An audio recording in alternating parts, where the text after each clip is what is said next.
President Hello, Chartrand. can you hear me? I can hear you. I'm trying these fancy earbuds, so I'm not good at this stuff. So Ah. when Cowboy called, I didn't have to try to figure out how to come up. My wife lent them to me, Glor. And anyways, it sounds good. I can hear it clear. So as long as you hear me clear. Yep.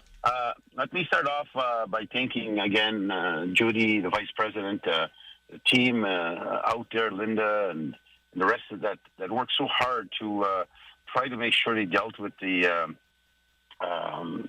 citizens that were forced to leave their homes, and of course evacuation out of Cranberry Porch. And I got to thank again Lisa Stevenson, Linda Chartrand, Bonnie Atch, and all the VPs, and of course our staff, Stephanie, the rest of them that worked so hard.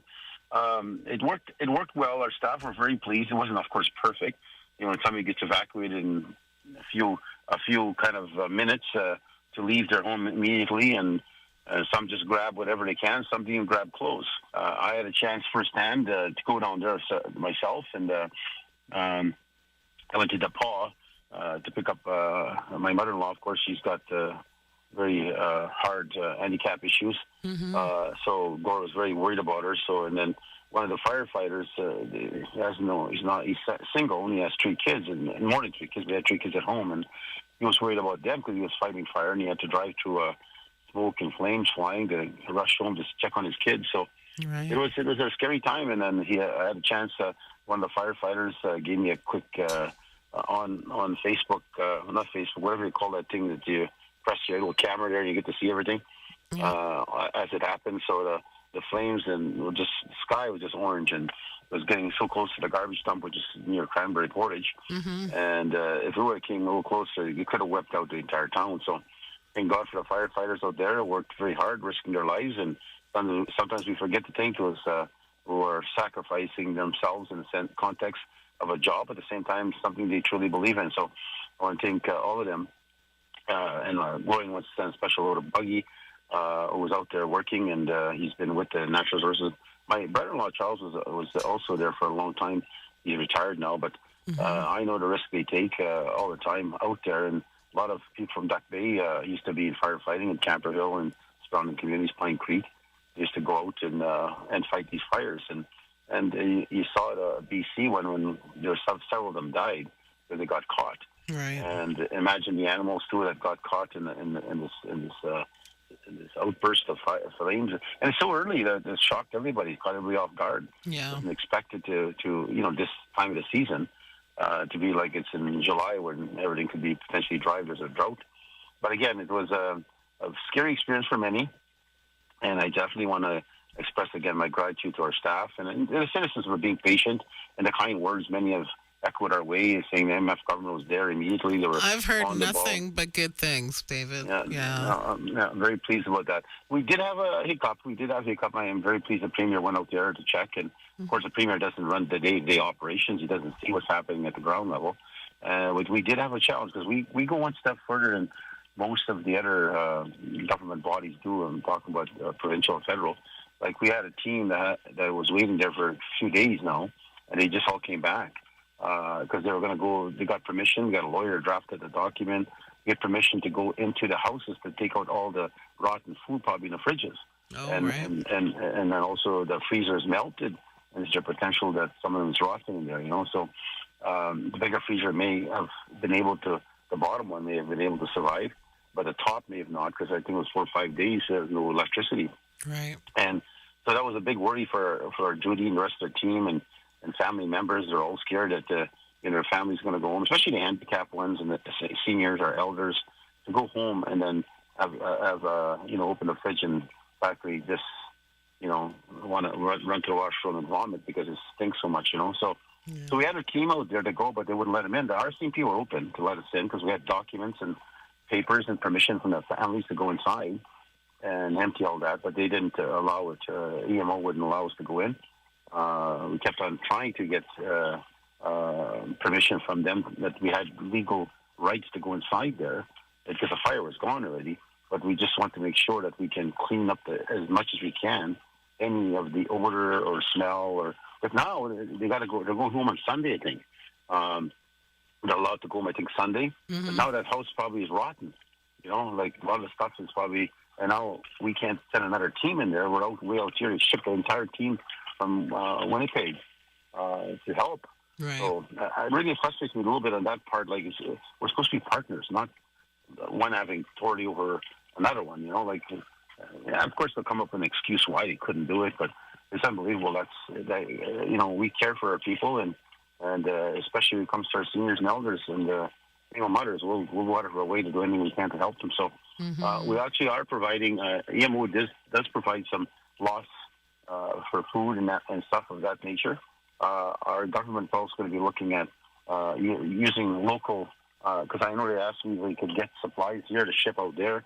And I said, no, use the local stores like the Grub Box and stuff like that, because that was our partner during COVID. Use them to buy any supplies you need to help.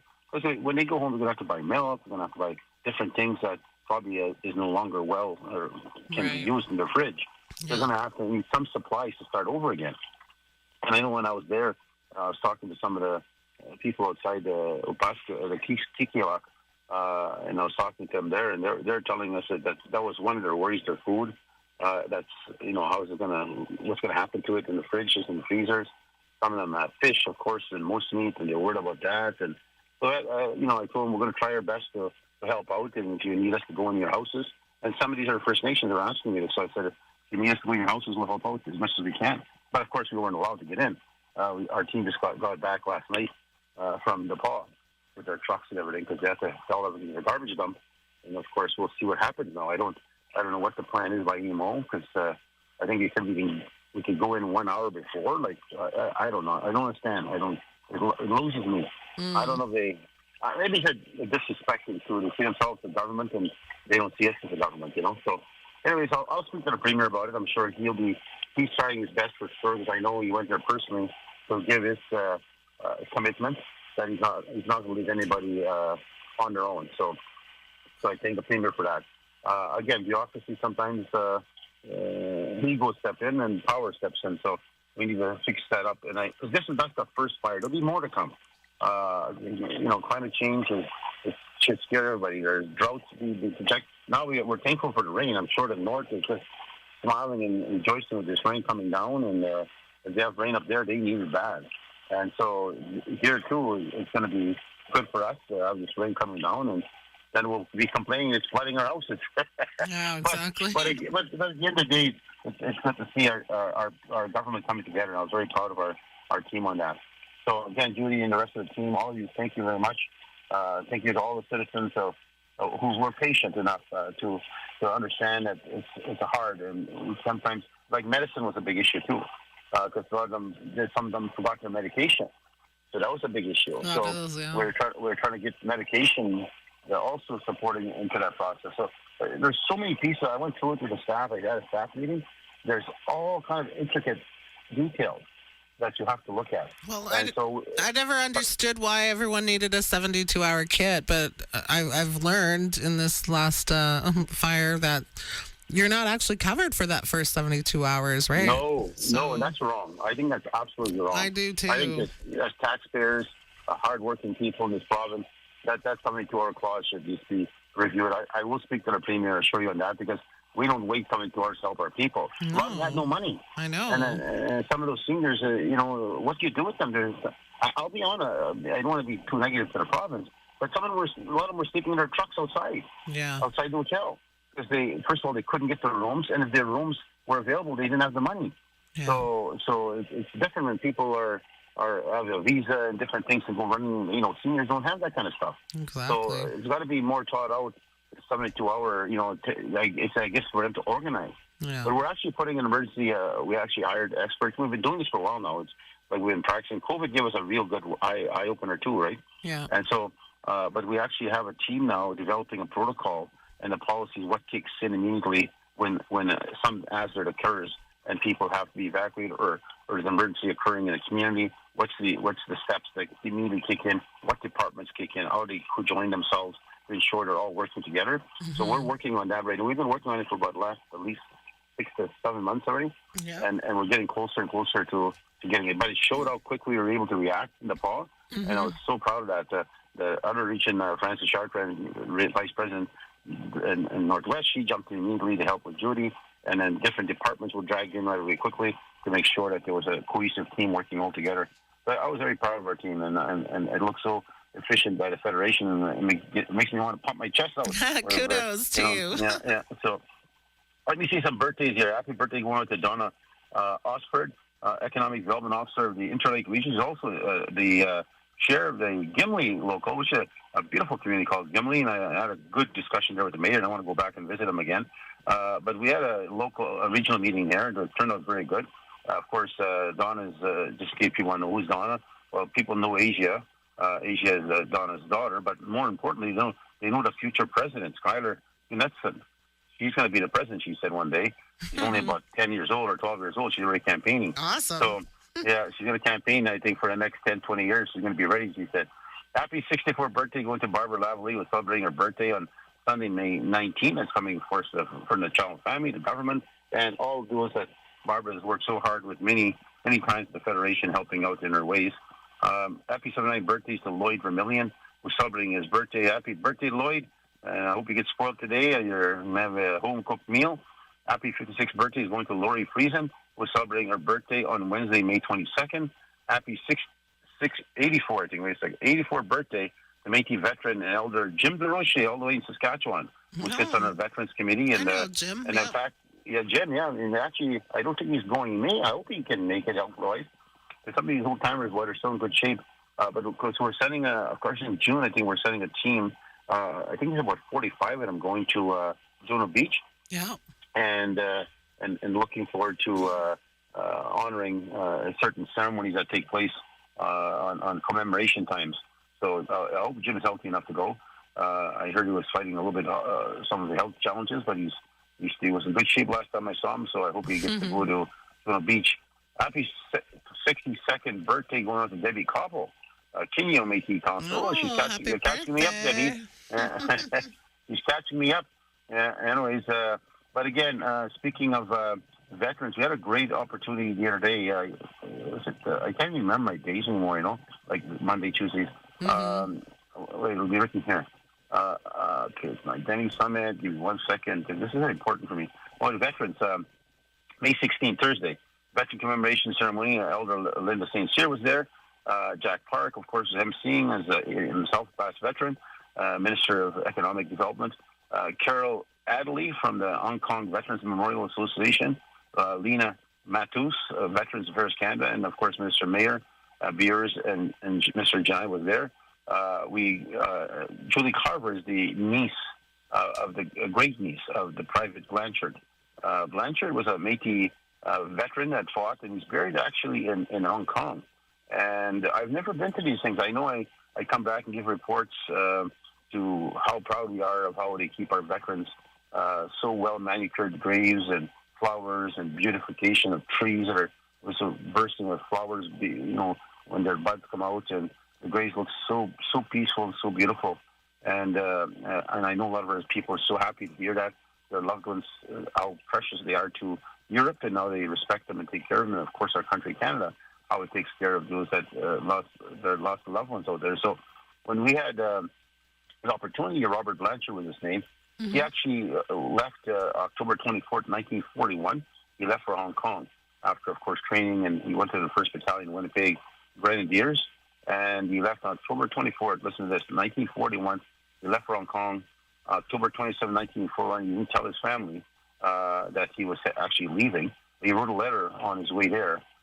He served for 166 days in service prior to leaving, but when he left in October, he died in December 23rd, 1941. So his time was very short over there in the context of the war. He was fighting in Hong Kong. Of course, there's a lot of Canadians that died there, which we don't think lots. That was Second World War too.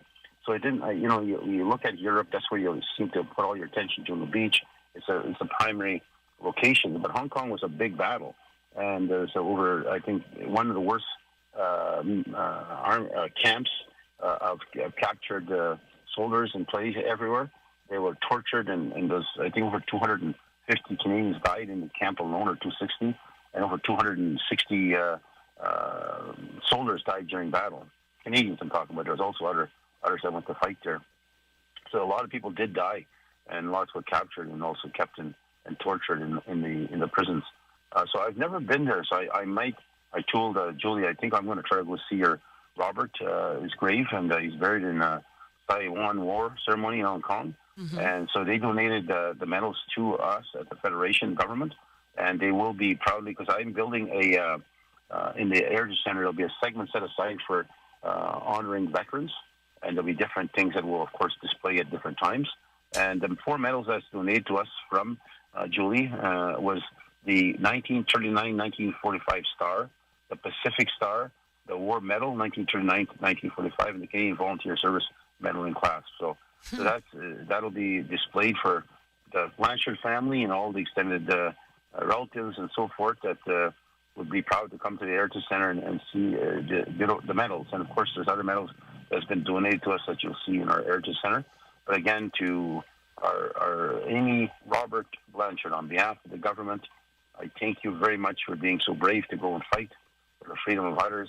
I thank you for defending our beautiful country, Canada, and standing proud as a Métis Red River to fight for somebody who did not know in a country that did not really respect you well. So I thank him very much, and I hope he heard every word I just said. Mm-hmm. Of course, we just concluded also our racism. They called it all kind of different statements that was in the discussions. I had interviews regarding Dalhousie, regarding a comic book they're shipping to 1,500 different schools or educational institutions, and where they make up this fantasy of Métis being mixed blood in Atlantic Canada, starting off a year after the first landing of the white man concept.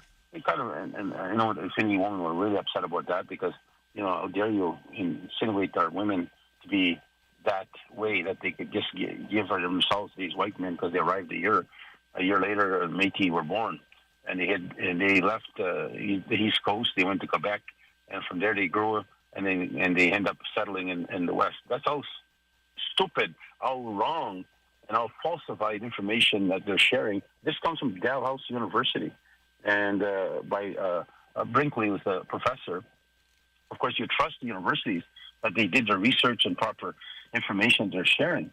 But the Métis were born in the West. We didn't come from Eastern Canada after the first white man landed. That's absolutely not true. Mm-hmm. So, but the way they depict it in this comic that they're selling all over the place from this book, that was actually, here's an interesting thing. The book was actually written by K.D. Beckett. That's not a real name.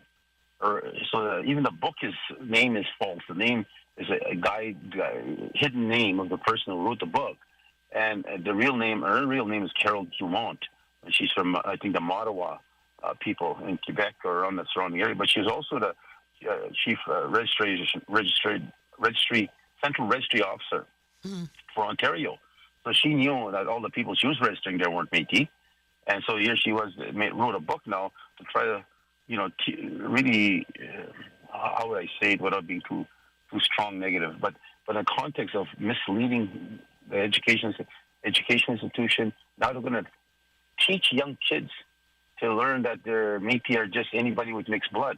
Yeah. You know how long our people have fought and died for our lands and died for our territory, suffered the consequences, went to war with Canada. On 3 different occasions we battled. We lost a lot of men and women ourselves in battle. Mm-hmm. And so, you look at all these hardships we have suffered in the West, and we bought Manitoba into Confederation. We bought Western Canada Confederation, and there's been hardships, same thing with the First Nations. The hardship we have suffered. If you're going to be a nation in this country, you better have a history that shows you either bled for battle, for fighting for yourselves and your people and your rights, or you suffered, or you paid ultimate prices like residential school, 60 school. All these things historically have shown. And you have to have a community that has existed for hundreds of years in a location. You can't just pop up tomorrow morning. So, but that's the kind of stuff that really irritates me, because these are the same people that get federal funding. They apply for money and claim themselves to be Indigenous.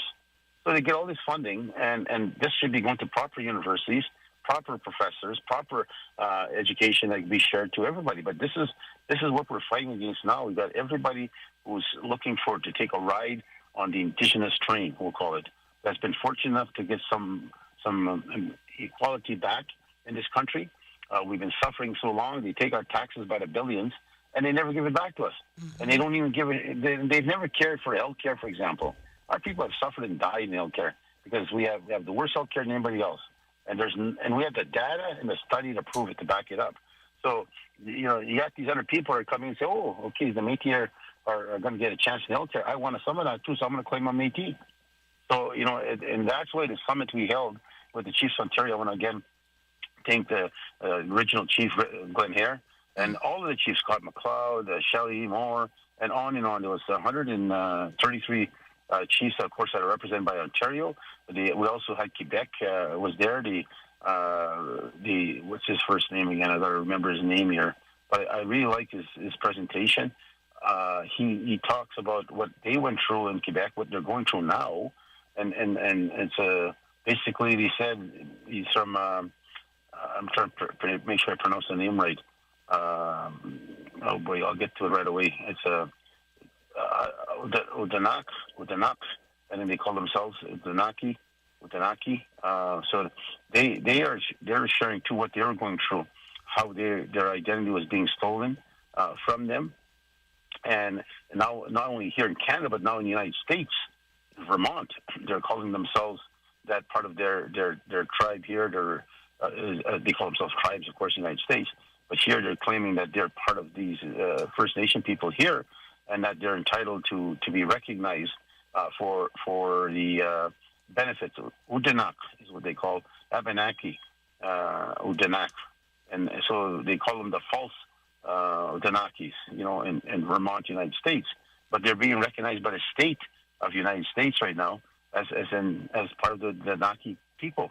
And then Quebec saying that they're not us. They've never been us. They came and learned about us, and then they went back, and we were nice, of course, telling them our culture, our history. They went back and say that's who they are now.